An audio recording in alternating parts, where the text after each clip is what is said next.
مفتی صاحب کے بیانات کے لیے مفتی مقصود مینگل کے آفیشیل چینل کو سبسکرائب کریں۔ کیا بیوی پر قربانی واجب ہے؟ کیا بیوی پر قربانی واجب ہے؟ اب دیکھو کہ بیوی اگر صاحب نصاب ہے، صاحب نصاب کیا ہے؟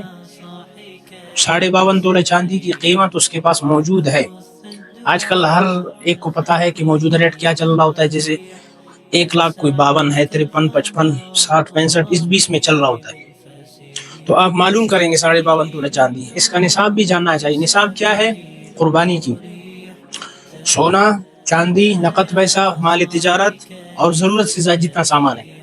اب بیوی اپنے نصاب کو چیک کرے گا، میرے پاس کتنا سونا ہے، چاندی ہے، نقد پیسے ہیں، مال تجارت ہے اور ضرورت سے زائد کتنا سامان ہے۔ مثلا ہمارے کبھی ایسے گھروں میں ہوتا ہے کہ کئی سوٹ لٹک رہے ہوتے ہیں ان کے، اور سالوں سال ان کو پہننے کی فرصت ہی نہیں ملتی، اور وہ 25,000، 30,000، 40,000، لاکھوں کے بھی سوٹ ہوتے ہیں۔ اب جو ضرورت سے زائد ہے وہ سوٹ بھی آپ شمار کریں گے اس میں، اور جو جوتے آپ پہنتے نہیں ہیں، سالوں سال پڑے رہتے ہیں، وہ بھی اس میں آپ نے شمار کرنا ہے، اور گھروں میں بڑے بڑے جو اسکرین ہے، سیڑھیاں لگی ہوئی، یہ بھی اس میں شمار کرنا ہے۔ ان صورتوں میں اگر دیکھی جائے تو پھر تو قربانی بالکل خوشی سے ہر ایک کے ذمہ لازم آئے گا۔ لہٰذا اپنے نصاب کو چیک کیجیے، 52.5 تولہ چاندی کی قیمت بن رہی ہے تو قربانی کے دنوں میں آپ کے ذمہ قربانی واجب ہے، چاہے وہ مرد ہے، چاہے شوہر ہے، چاہے بیوی ہے، جو بھی ہے اس کے ذمہ پھر یہ واجب ہو جاتی ہے۔